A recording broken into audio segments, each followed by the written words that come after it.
con el capítulo 3 de la materia. No lo vamos a ver claramente hoy, son las regulaciones prudenciales.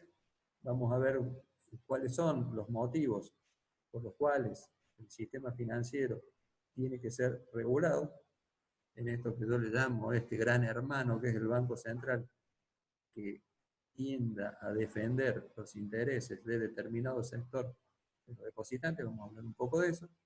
Y vamos a ver las principales regulaciones que tienen que ver con la solvencia y con la liquidez de las entidades. Las otras las vamos a mencionar, hay un montón de riesgos, vamos a ver los grandes lineamientos, y ustedes tienen un material para leer, pero lo vamos a ver un poco acá.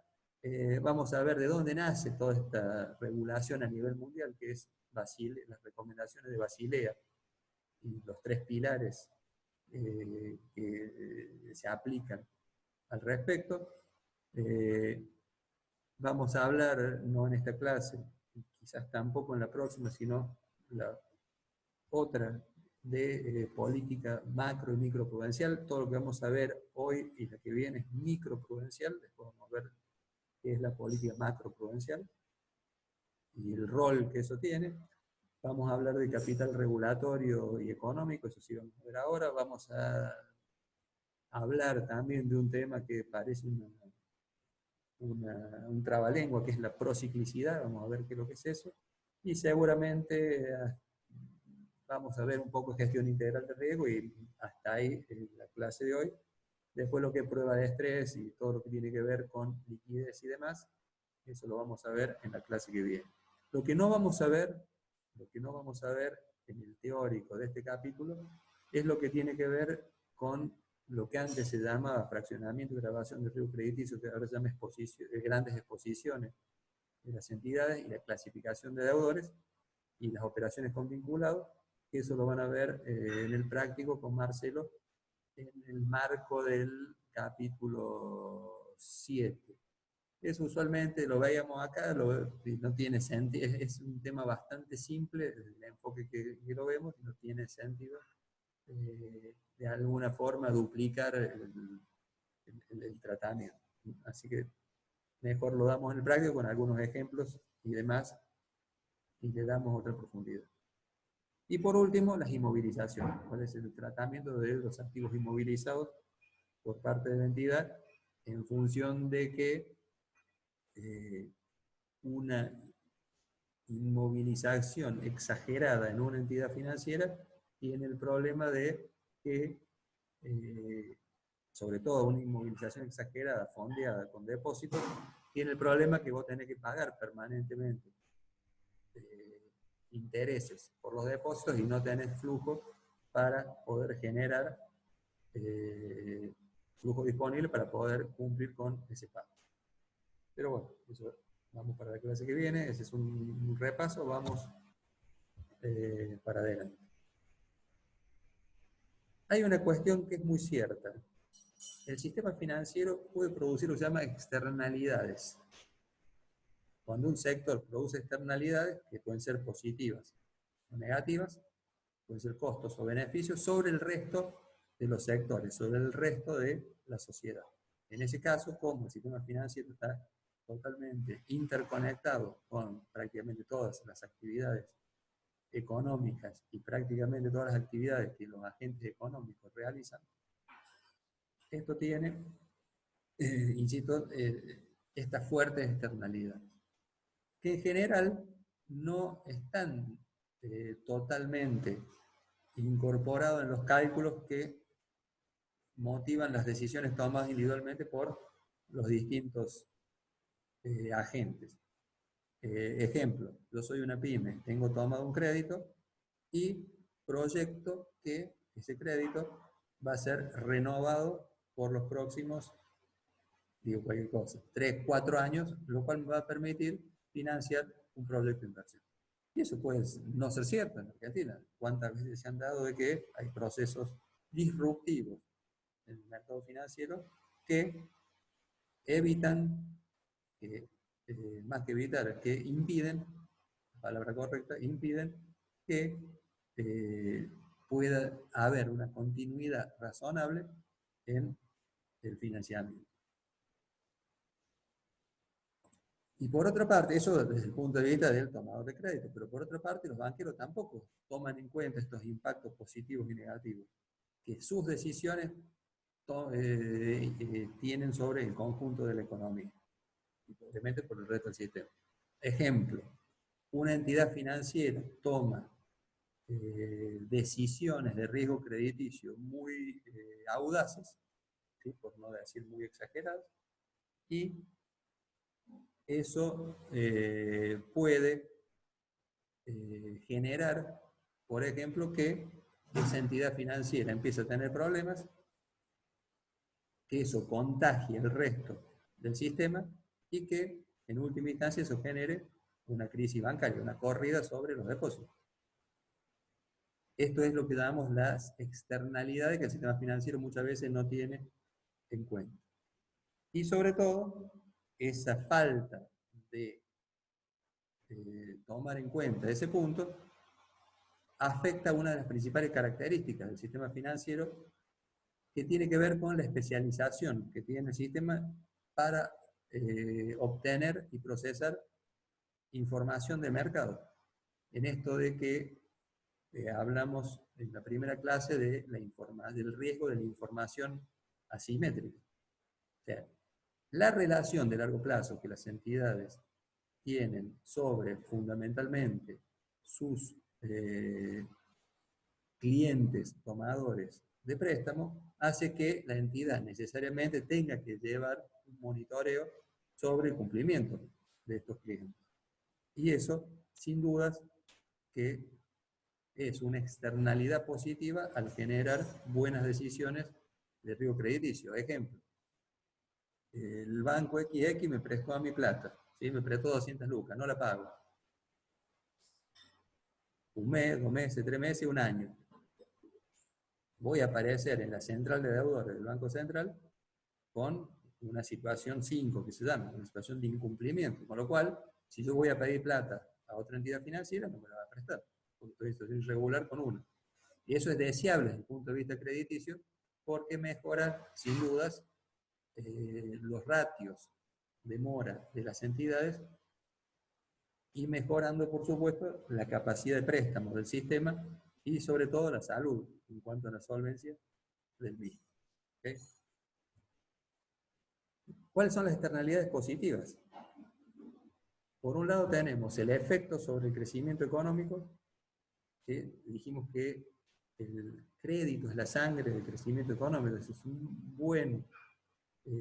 buenas condiciones de intermediación son muy positivas y permiten el crecimiento económico en cuanto a lo que es una intermediación eficiente del ahorro hacia el consumo y la inversión.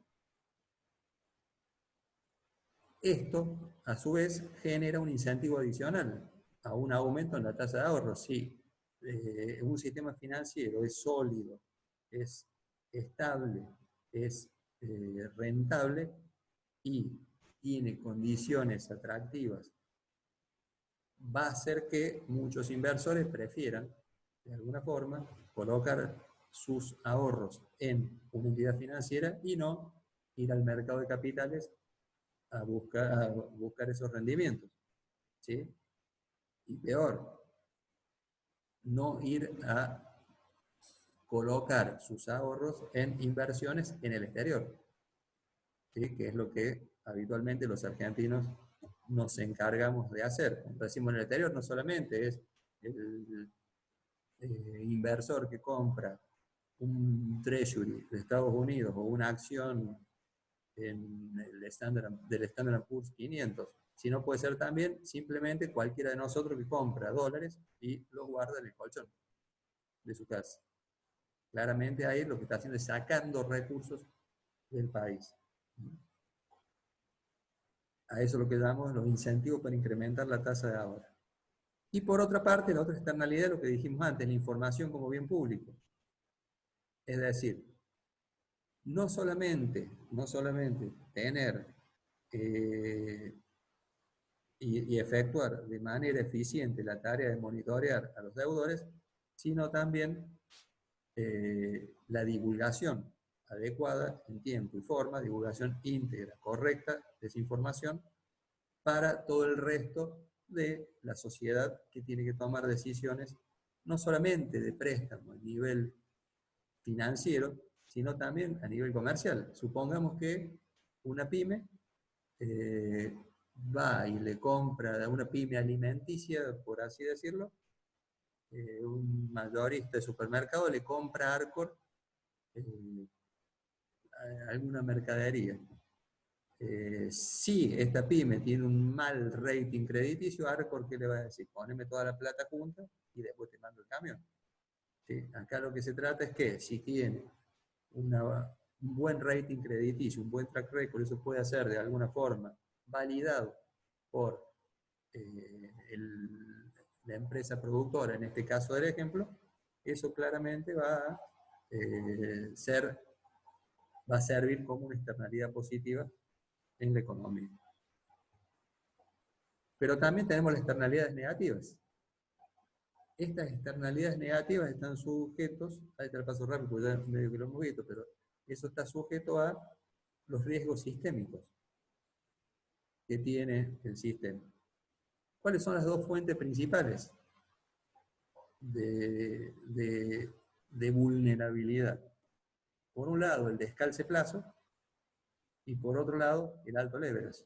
Es decir, tomar a corto y prestar a largo, ¿sí?, tiene el efecto de que cuando los depositantes se asustan y piden todos juntos sus depósitos, claramente la plata no es que no está prestada.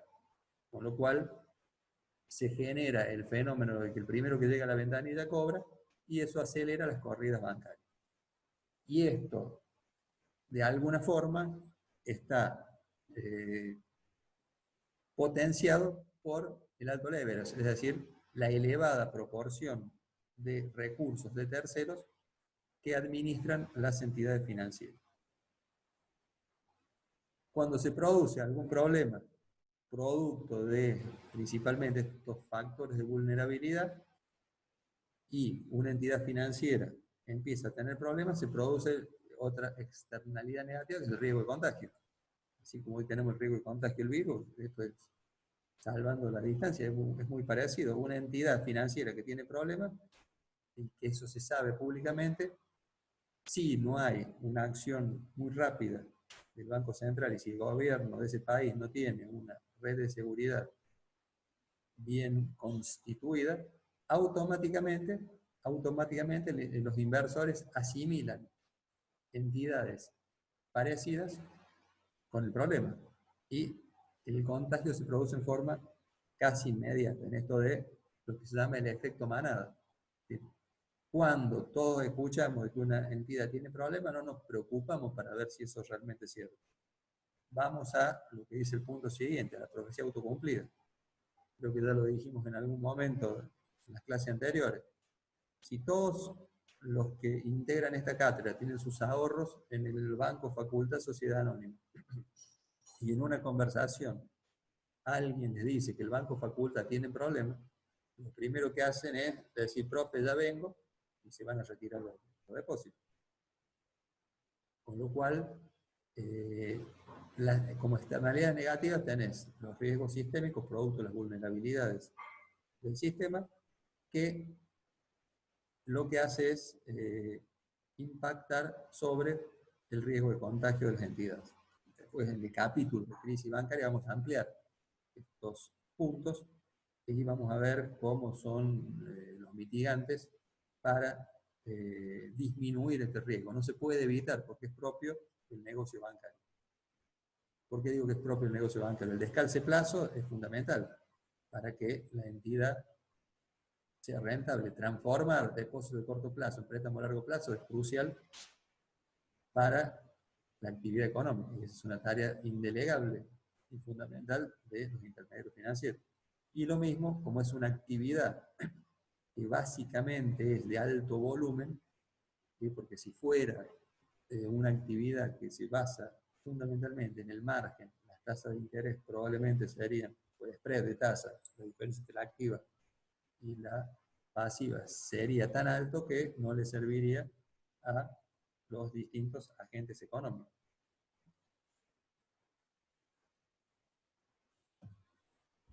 ¿Por qué debe regularse el sistema financiero? Por varios motivos, esto lo repasamos rápido simplemente para ir ordenando la exposición. Primero, tiene un alto impacto en todos los sectores económicos. En esto de intermediar, de tomar depósitos y colocar préstamos, abarca prácticamente a todos o casi todos los sectores. Puede haber algún sector en particular excluido del crédito bancario, pero normalmente son muy pocos. Por otra parte, tenemos que es un sistema que opera y da acceso al sistema de pagos. La centralidad del sistema financiero en los medios de pago es crucial. Fíjense en la actualidad, ¿qué está pasando?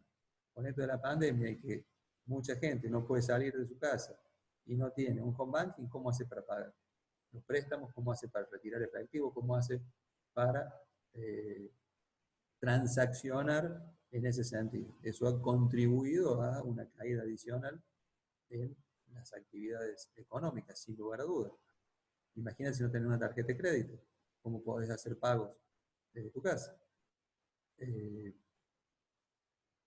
Por eso digo, es crucial que eso funcione adecuadamente. Por otro lado, lo que dijimos, transforma activos y administra riesgos. Y por esta cuestión del alto apalancamiento, esto es que si los bancos quiebran, afectan fundamentalmente a los depositantes. ¿Sí? No, en esto de que la principal masa de recursos que maneja son de terceros y no los propios. Los elevados costos sociales de no contar con un sistema financiero, lo estamos viviendo en la actualidad. Tuviste que poner una gran cantidad de personas en edad avanzada en la calle, ¿sí? Aquel viernes fatídico, porque esa gente no cuenta con los medios necesarios para poder cobrar su jubilación. Y por otro lado, y por último, digamos, en esto de por qué debe regularse, por las economías de escala. El sistema financiero tiene esa particularidad. Dado que monitorear a los tomadores de crédito es costoso, ¿por qué? Porque hay que tener recursos, tanto a nivel de personal, como a nivel de sistema, como a nivel de conocimiento, etcétera, etcétera. Por lo cual, no es eficiente que cada agente, en definitiva, controle a cada entidad financiera.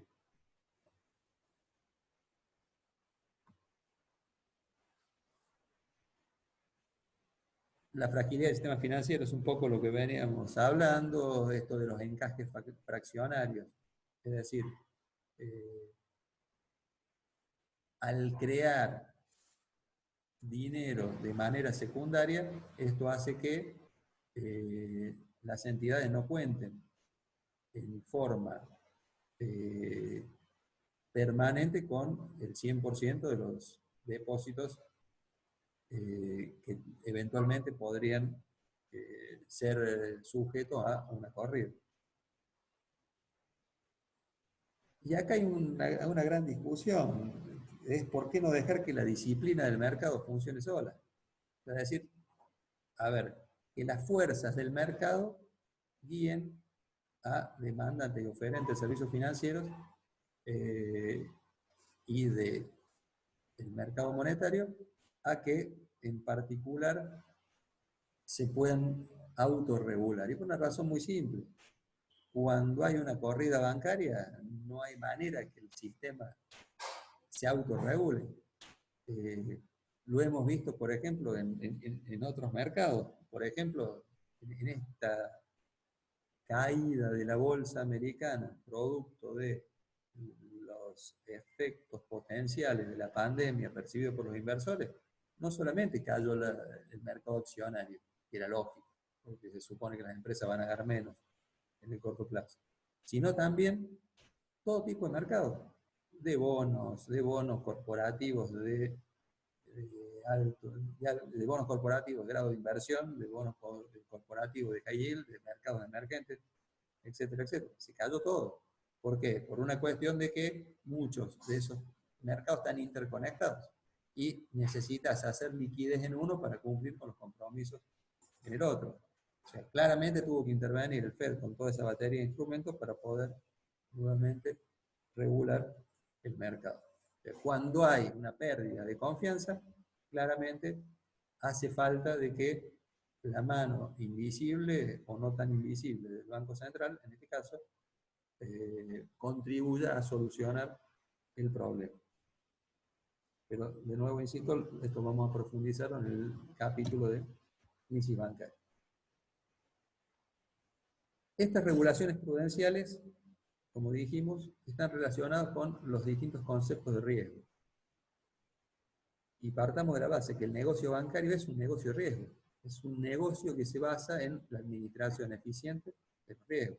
Obviamente, cobrar por administrar eficientemente esos riesgos. Y los riesgos están asumidos, están directamente relacionados a lo que uno asume con el nivel de rentabilidad que quiere ganar. Y el objetivo primordial de toda organización es maximizar la rentabilidad. Eso siempre doy el mismo ejemplo. ¿Por qué yo no soy un banquero? ¿Por qué yo no tengo un banco?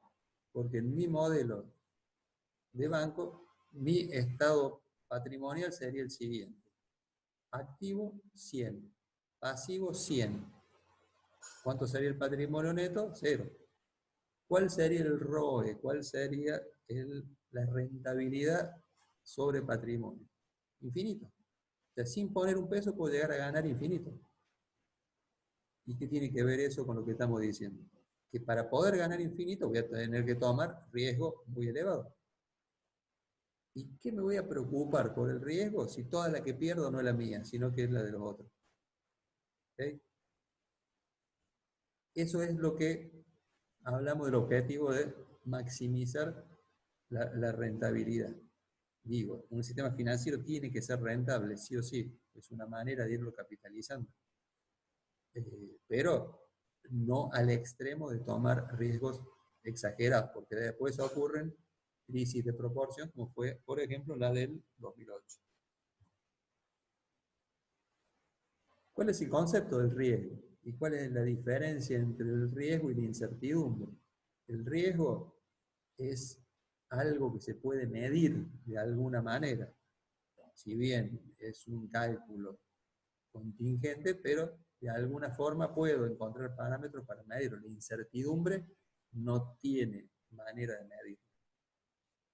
Entonces, el riesgo es la probabilidad de ocurrencia de un evento no deseado, que puede ser esperado o inesperado.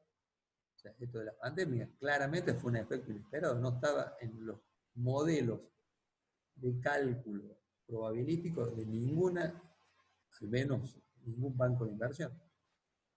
Y creo que de ninguna empresa. O sea, no estaba en las cartas que pueda ocurrir algo de ese tipo, hasta que evidentemente ocurrió.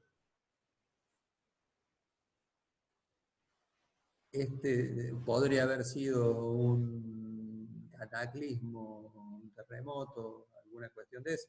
Podría haber sido el inicio de una guerra mundial. Cualquiera de esos eventos no deseados. Y esto genera un impacto adverso tanto sobre las ganancias o sobre el capital. ¿Por qué digo sobre las ganancias? Eso sería lo ideal. Che, en vez de ganar 100 voy a ganar 10. Okay.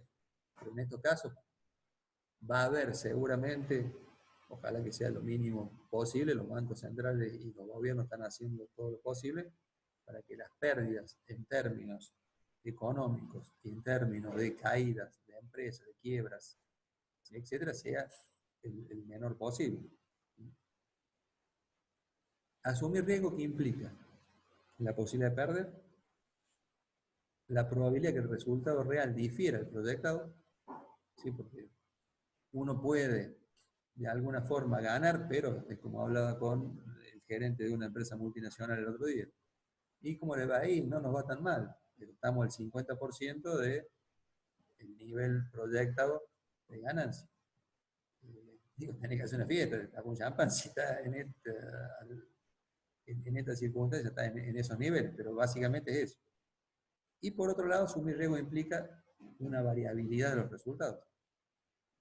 No es lo mismo No es lo mismo una entidad financiera que tiene un ROE, Return on Equity, resultado sobre patrimonio, del 10% constante a lo largo de 5 años, que uno que llega, primer año 20, segundo año menos 10, tercer año más 40, tercer año menos 50, quinto año más 10. Podés llegar al mismo resultado, pero claramente el riesgo en las estrategias y el riesgo asumido por las distintas inversiones son totalmente distintos. Podemos también, dentro de las definiciones de riesgo, hablar de riesgo puro. Dentro de eso tenemos el riesgo del negocio, el riesgo accidental, el riesgo criminal. Cuando hablamos de criminal, el riesgo de una cuestión delictiva, que eso generalmente ocasiona una pérdida económica. Para eso tomamos la prima de seguro, para eso pagamos la policía adicional, para eso tenemos toda una serie de gastos y de costos asumidos que contribuyen a mitigar la ocurrencia de ese riesgo. Y tenemos el riesgo especulativo, que en este caso no solamente puede producir una pérdida, sino también puede producir un beneficio. Compro acciones de YPF. Si la compré a 3 y ahora vale 5, hice un negocio. Ahora, si la compré a 12 como estaba y ahora vale 4 o 5, y ahí estoy perdiendo un montón de plata. Eso es lo que llamamos riesgo especulativo. Y la operatoria bancaria lo que implica es la interrelación de estos distintos riesgos. Y una misma actividad puede tener una cantidad de riesgos múltiples e interrelacionados. ¿Cuáles son fundamentalmente los riesgos que asume la entidad financiera en su actividad habitual? La principal, sobre todo cuando uno mira los bancos argentinos, tiene que ver con el riesgo de crédito. ¿Qué es el riesgo de crédito? Es la posibilidad de sufrir pérdidas ante incumplimientos contractuales de la contraparte.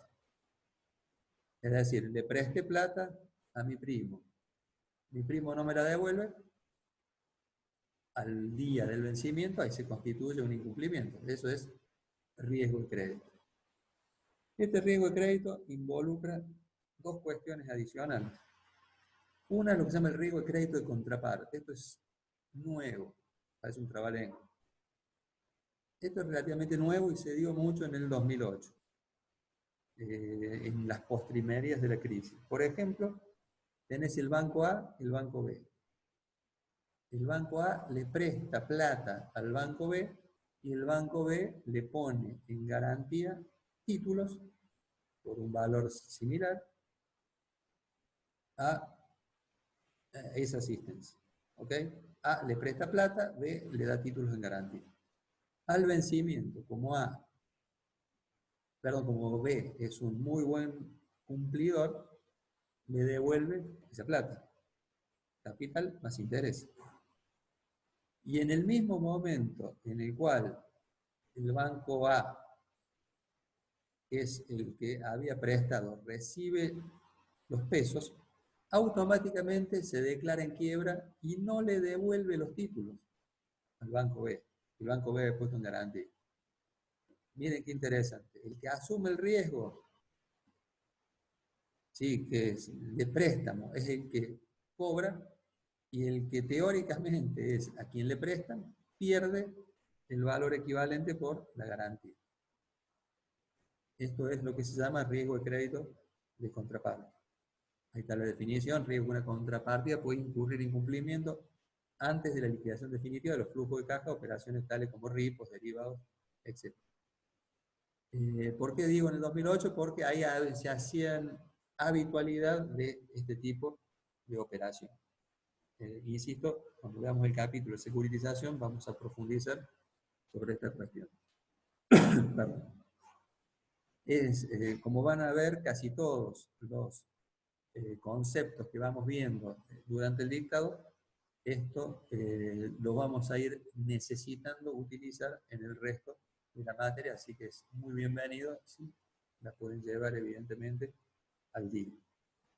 Dijimos entonces, el riesgo de crédito se desprende también el riesgo de contraparte y también el riesgo país. Esto generalmente lo sufren entidades transnacionales, o sea, los grandes money centers del mundo que tienen inversiones en una buena cantidad de países. En su momento el Citi se jactaba de ser un banco que está en 101 países. Imagínate el riesgo que corren en alguno de ellos. Este riesgo país es el riesgo de sufrir pérdidas en inversiones o créditos a individuos, sociedades y gobiernos por incidencia de acontecimientos de origen económico, político y social acaecidos en un país extranjero. ¿Sí? Es decir, le presté al gobierno argentino en uno bono y el gobierno no me la devolvió.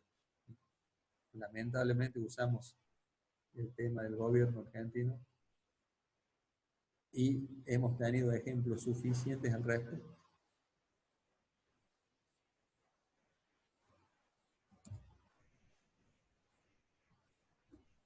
Pero el riesgo de crédito no es el único riesgo que asumen las entidades. También está el riesgo de liquidez. Y el riesgo de liquidez se descompone básicamente en dos partes. Uno, el riesgo de liquidez de fondeo, es decir, que la entidad no pueda cumplir de manera eficiente con los compromisos contractuales que tenga, es decir, no pueda cumplir en tiempo y forma con los compromisos que haya tomado. Cumplir en tiempo, es decir, cuando le pido que me devuelva el plazo fijo, me pone la plata. Forma, ¿se acuerdan de la frase que depositó dólares, recibirá dólares? Bueno, eso es no cumplir en forma.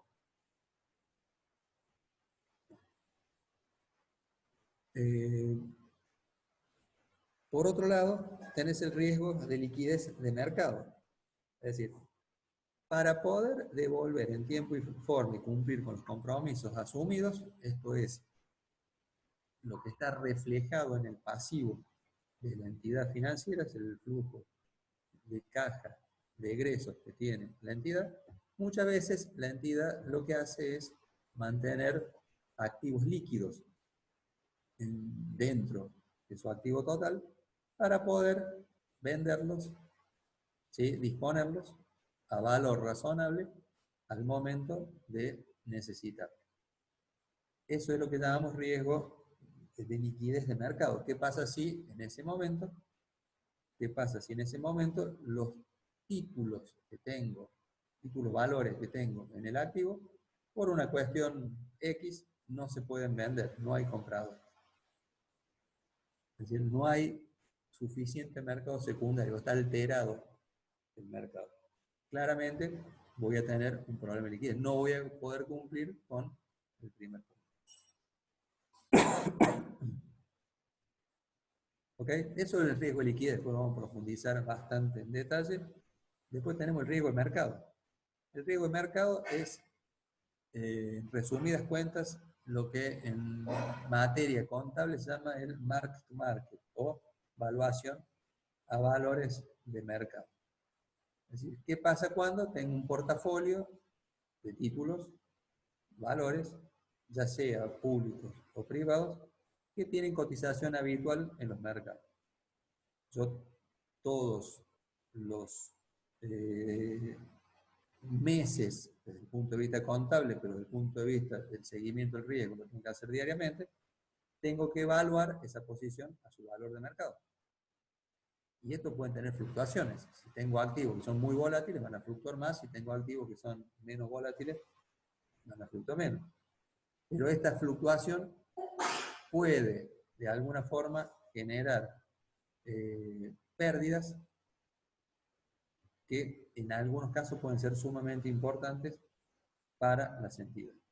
Y esto no solamente tiene que ver con la cotización de los instrumentos financieros, sino también de los riesgos de moneda. ¿Qué pasa si la entidad financiera tiene una deuda en dólares y hay una devaluación? Claramente, si existe una posición negativa en dólares, se está debiendo dólares y hay una devaluación, va a tener una pérdida importante. Más riesgos, como habla mucho de riesgos en todo este capítulo, porque en definitiva las regulaciones prudenciales lo que tienen como misión es mitigar, ¿sí?, los efectos, los impactos negativos de estos riesgos, insisto, no eliminar. No eliminar, ¿por qué? Porque son inherentes a la naturaleza de la actividad financiera, no se pueden eliminar, ¿sí? Lo que se puede hacer es mitigar la ocurrencia de esos riesgos. ¿Tenés el riesgo de tasa de interés? ¿Qué es el riesgo de tasa de interés? Es el riesgo de que fluctuaciones adversas en la tasa de interés puedan afectar las posiciones de la cartera de la entidad financiera. Ejemplo, ¿qué pasa si tengo algo muy simple, un préstamo en el activo a 12 meses de plazo al 20%? Y lo estoy fondeando con depósitos a plazo fijo que tengo que ir retasando. Viene doña Rosa todos los meses y me dice, ¿qué tasa me vas a pagar? Y nos ponemos de acuerdo o no en función de lo que paga la entidad, el mercado, etc. Mientras, supongamos que la posición inicial es, le tome a doña Rosa el plazo fijo el 15% y preste a YPF al 20%. A doña Rosa le tome 30 días y YPF a un año. ¿Qué pasa si la tasa se mantiene en nivel de 15%? Bárbaro. Anclé una ganancia que tenía prevista. ¿Qué pasa si la tasa, en vez de ser el 15, es el 12? Me dan un bono a fin de año porque soy el mejor gerente financiero. Ahora, ¿qué pasa si la tasa? ¿Qué pasa si la tasa pasa del 15 al 35? ¿Yo puedo modificar la tasa del préstamo? Claramente no, porque es tasa fija. Entonces, si estoy colocando al 20 y estoy pagando el 35, se me genera una pérdida. Es decir, una pérdida por el movimiento adverso de la tasa de interés. A eso nos referimos con el riesgo de tasa de interés. Más riesgos. El riesgo operacional. Esto ha sido incluido también, no son de los riesgos originales que tenía en cuenta las recomendaciones de Basilea, como vamos a ver a continuación. Esto se agrega más cerca del Basilea II en el año 2004-2005. ¿Qué se entiende por riesgo operacional? Que es un riesgo que incluye el riesgo legal. Son el riesgo de pérdida resultante de la falta de adecuación o fallas en los procesos internos, en la actuación del personal o de los sistemas, o bien todas aquellas que sean producto de eventos externos. Y el riesgo legal son la exposición a sanciones, penalidades y otras consecuencias que tenga la entidad por el incumplimiento de las normas. Ejemplo simple, que forman parte del riesgo operacional. Todos los años, la entidad financiera tiene que presentar la declaración jurada de ganancias y, como gana plata, tiene que pagarla. ¿Qué pasa si no presentamos la declaración jurada y no la pagamos?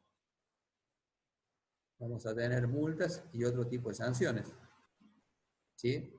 Que en el límite podrían incluso hasta ser pasible de aplicación de la ley penal tributaria, con lo cual podría tener consecuencias insospechadas por un hecho simple de no tener un buen control interno, por lo cual exacerba lo que se llama el riesgo operacional. ¿Qué pasa si, por ejemplo, como ocurrió en el célebre caso, que siempre lo vemos un poco a posteriori en el capítulo de crisis, qué pasa si el operador de una mesa de bonos o de derivados de una entidad financiera compromete una posición que resulta perdedora en el sistema? ¿Se acuerdan de un banco que para los argentinos es curioso, porque fue aquel que en el año 1820 Rivadavia le pidió un empréstito, que era la Baring Brothers? Es un banco que lo que no pudo Rivadavia y el resto de los presidentes argentinos, que recién le arreglaron la deuda a fines o a principios en realidad de los 1900, tuvieron casi 100 años sin pagarle, un gerente muy audaz de la filial de Singapur tomó posiciones extremadamente agresivas en un derivado financiero y la pérdida resultó de tal calibre que el banco tuvo que venderse al ING de Holanda en la simbólica suma de 1 libra.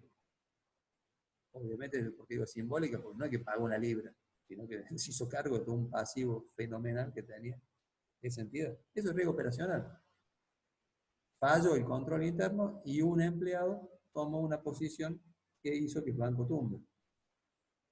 ¿Es exagerado? Sí, pero cuando veamos el capítulo de crisis vamos a ver varios eventos de esa naturaleza en las distintas entidades.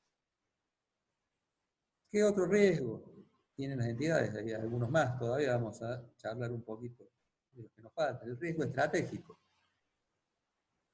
También es un riesgo que se empezó a tener en cuenta y a medir en los últimos años, a partir de la crisis del 2008.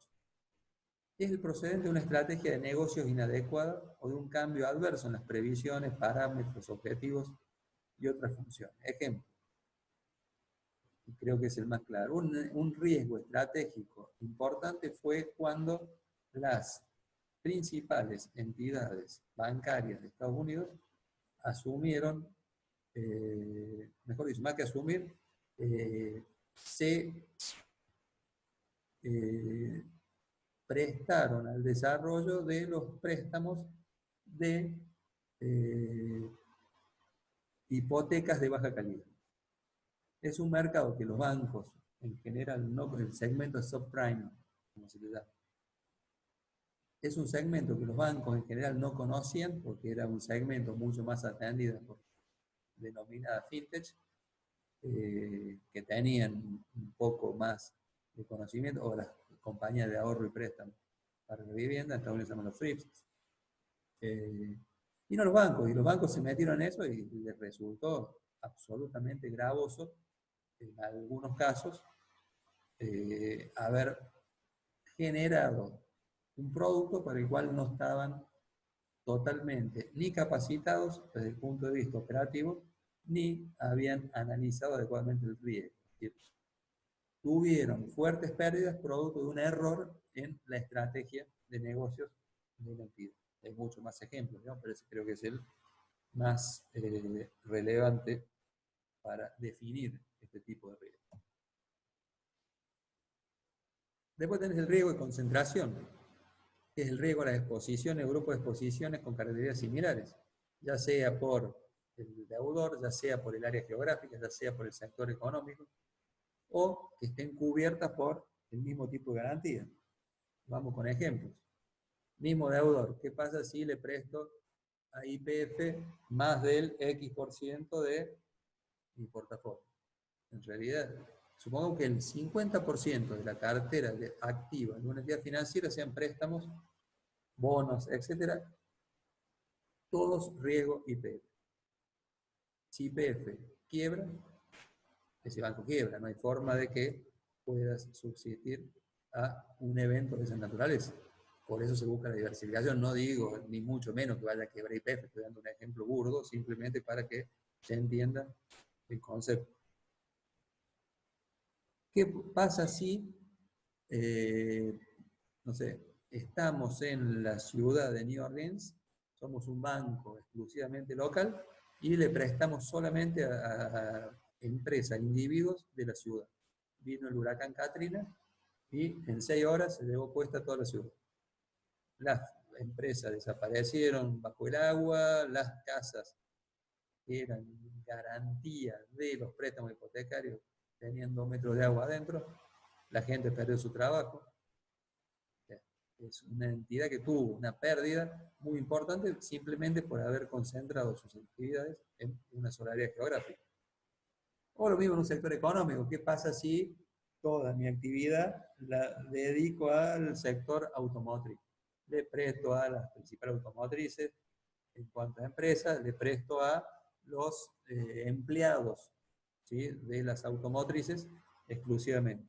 Sí, hay un problema económico, Brasil no te compra más, o no hay más intercambio compensado con México, etcétera, etcétera, ese sector va a sufrir y obviamente voy a tener un problema serio en los resultados propios de la entidad, producto, insisto, de esta concentración.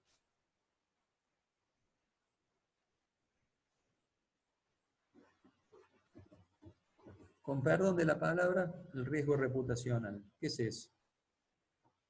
Es aquel que está asociado a una percepción negativa sobre la entidad financiera por parte de los clientes, contrapartes, accionistas, inversores, analistas y otros participantes del mercado, que afecta adversamente la capacidad de la entidad financiera para mantener relaciones comerciales existentes, nuevas, y continuar accediendo a fuentes de fondeo, tales como el mercado interbancario o de titulización. ¿Sí?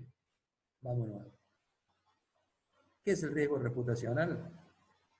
¿Qué pasa cuando una entidad financiera, producto de, digo, cualquier cosa, apareció en el diario, ¿sí?, en los titulares, que a la empresa del principal accionista y presidente del banco la allanaron por tráfico de drogas?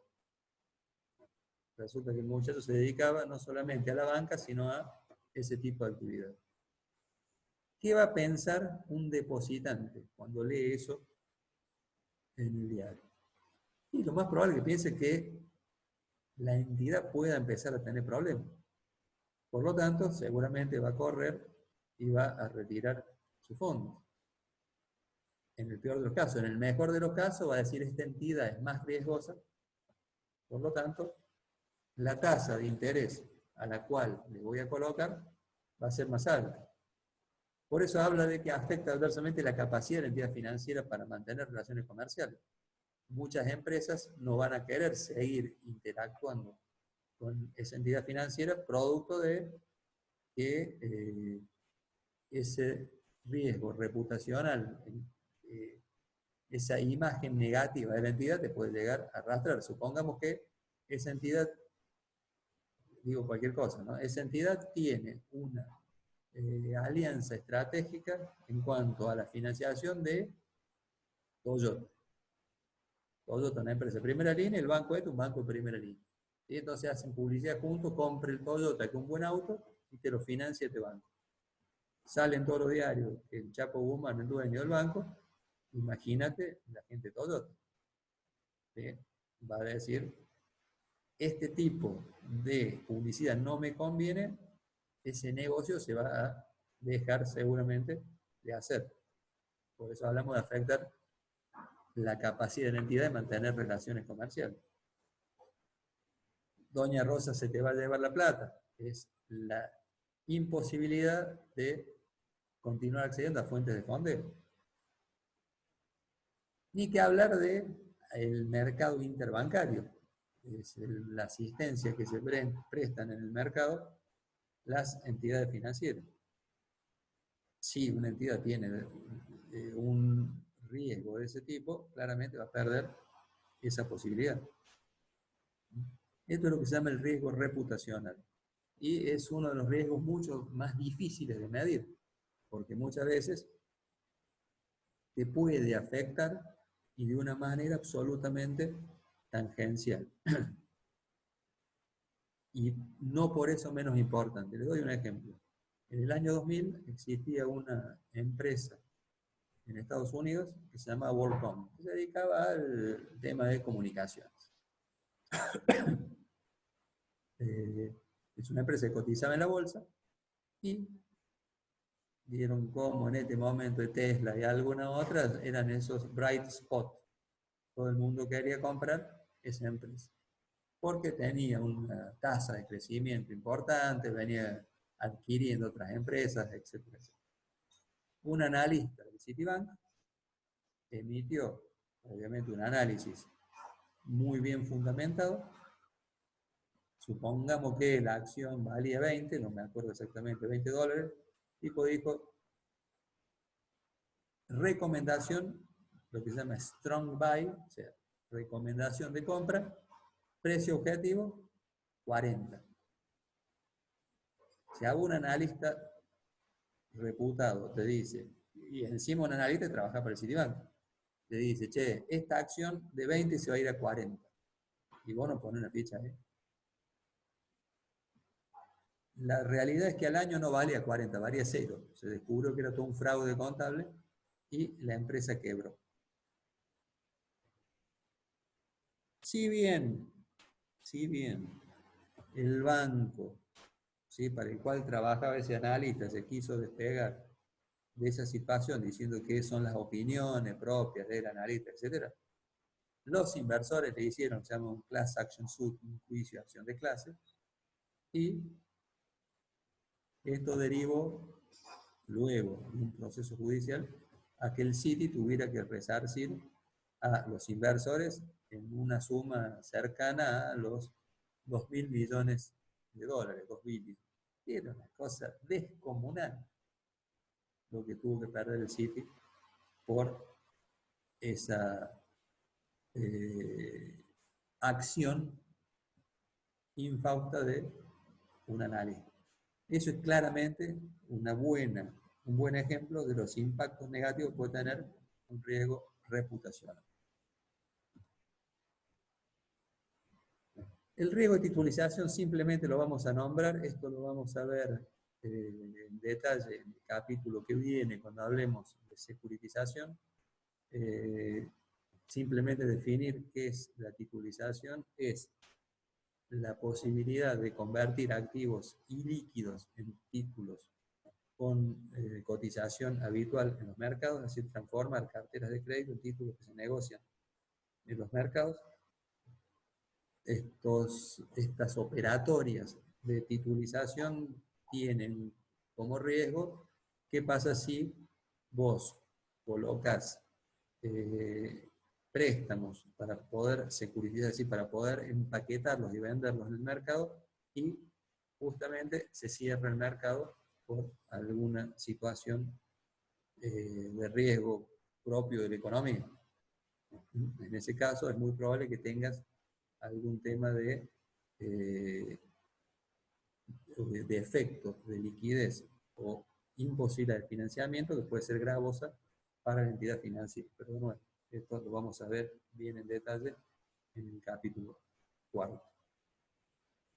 Bien, hablamos un montón de riesgos, vamos a avanzar ahora en la gestión de esos riesgos.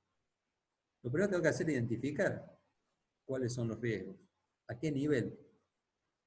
Por un lado, a nivel de la institución, supongamos que sea un banco con una sola casa, ¿sí?, en una determinada zona, que es a nivel de institución, que sea un grupo económico, que sea un banco que tenga la actividad de banca comercial, banca de inversión, una LIC, sea gestor de fondos comunes de inversión, tenga una compañía de seguro, etcétera, etcétera.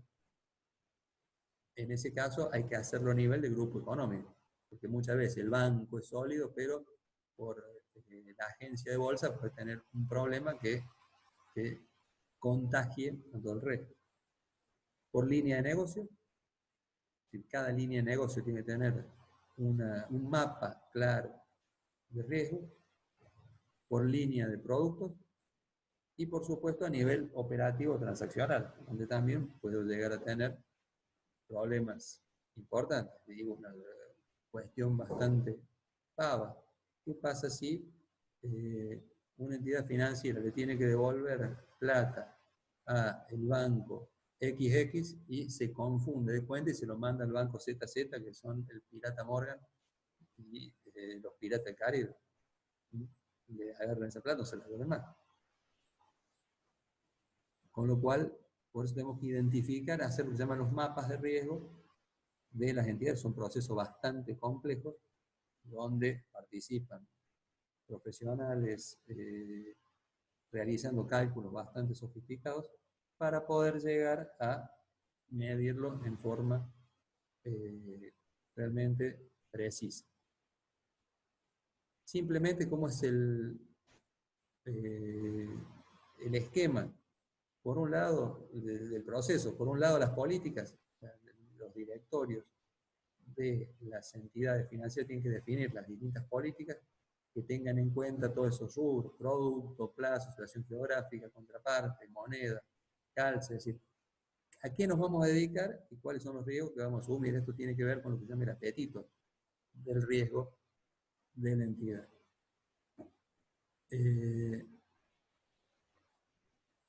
Luego tenés, por otro lado, la medición de esos riesgos, es decir, cómo lo voy a medir,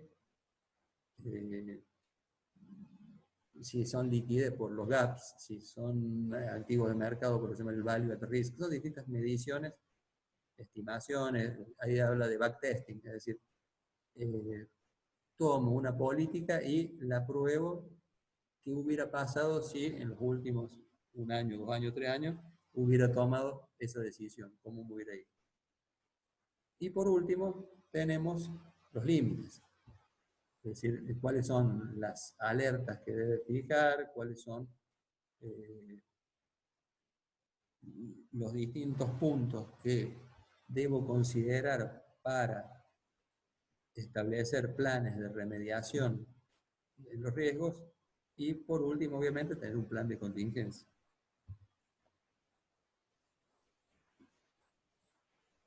A partir de la crisis del 2008 se cambió el enfoque de la gestión de los riesgos.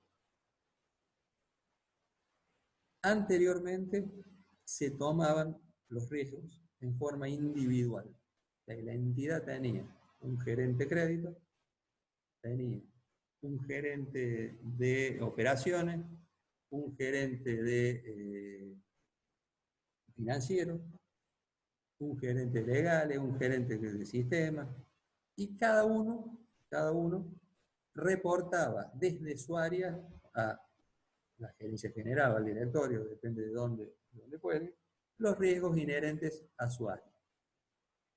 Pero nadie estaba viendo el riesgo en general de la entidad. ¿Por qué digo esto? Porque el gerente financiero eventualmente podría comprar un bono, ¿sí?, asumiendo determinado riesgo, ese bono no puede ser líquido, con lo cual las previsiones que tenía el gerente de crédito no las puede cumplir, porque no tiene la plata para poder otorgar los préstamos que tenía previsto hacerlo, producto de que el gerente financiero invirtió mal esa plata. Es decir, en la actualidad, el proceso de gestión se llama proceso integral para la gestión de riesgo. De hecho, ¿qué? Tiene que haber un área en particular que se llama gestión integral de riesgo. Hay alguien que tiene que consolidar y supervisar todos los riesgos relacionados con la actividad de la entidad financiera. Esta gestión integral de los riesgos debe ser al máximo nivel de la entidad. O sea, debe estar involucrado en forma activa tanto el directorio como la alta gerencia. ¿Y qué debe hacer? Identificar, evaluar, seguir, controlar y mitigar todos los riesgos significativos. Es una tarea nueva para los directores, en el cual tenés que identificar cada uno de los riesgos relevantes de la entidad financiera. Cada uno de los riesgos relevantes es una tarea importante y mientras más grande sea la entidad financiera, mientras más sucursales tenga, mientras más línea de negocio tenga, claramente estos mapas de riesgo son realmente voluminosos. Y por cada riesgo identificado hay que evaluarlo. Me afecta mucho o poco. Hay que seguirlo en el tiempo. Controlar y buscar los mitigantes necesarios. Ejemplo, digo cualquier cosa, riesgo de incendio. ¿Cómo hago para mitigar el riesgo de incendio del local donde tengo el equipo principal de computación? Y supongo que, por un lado, tendré que contratar un seguro contra incendio, por otro lado, tendré que tomar todos los ¿cómo se llama? Todas las medidas propias para evitar cualquier incendio dentro del local, así que sea todo ignífugo, etcétera, etcétera. Y probablemente también tener un centro de cómputo espejo que cumpla con las mismas cuestiones en otro local, que si se me incendia este, automáticamente desenchufo y enchufo el otro y puedo seguir funcionando como entidad. Y estos procesos tienen que ser proporcionales a la dimensión e importancia de la entidad. Mientras más grande sea el banco, más complejas sean sus operaciones, claramente este proceso tiene que ser mucho más exhaustivo. Si solamente tengo, insisto, una casa en la cual tomo depósito a los dueños de la entidad y a los amigos dueños y le presto a los empleados de la empresa, de la entidad, claramente no tenés mucho que realizar en esto de la gestión integral de los riesgos.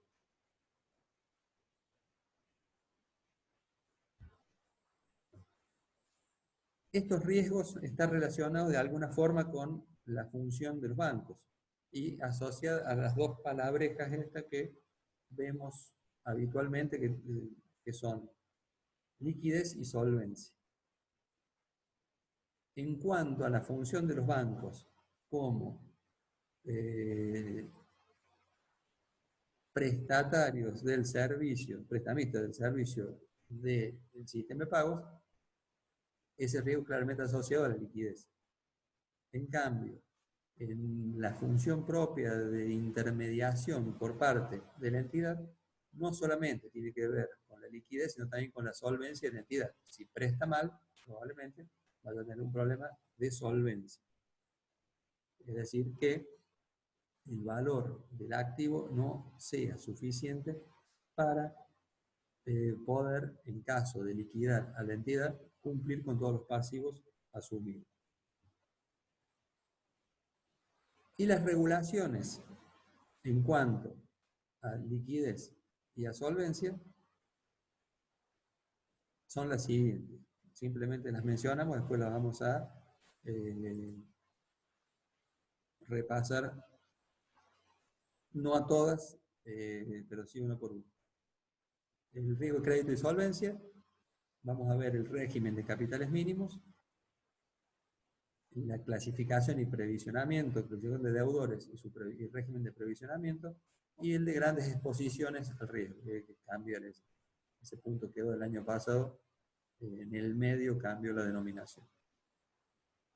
Y por el lado del riesgo de liquidez, el efectivo mínimo, que es el régimen más común, que tiene que ver con los encajes, que también vamos a ver, el régimen de garantía de los depósitos, en el caso de Argentina CDESA, vamos a tener una bolilla específica para ver ese tema. Y por último, la asistencia de liquidez del Banco Central en cuanto a la función de prestamista de última instancia. Ahí tienen, en definitiva, un mapa más ampliado de esas regulaciones de liquidez y de solvencia, donde agrupa además dentro de solvencia los activos inmovilizados y dentro de liquidez a la posición de cambios y la posición de moneda extranjera. Y creo que siendo ya casi las 6:30, vamos a dar por finalizada la clase. El lunes seguimos con régimen de capitales mínimos. ¿Alguna pregunta? No sé si quieren mandarla por chat, si quieren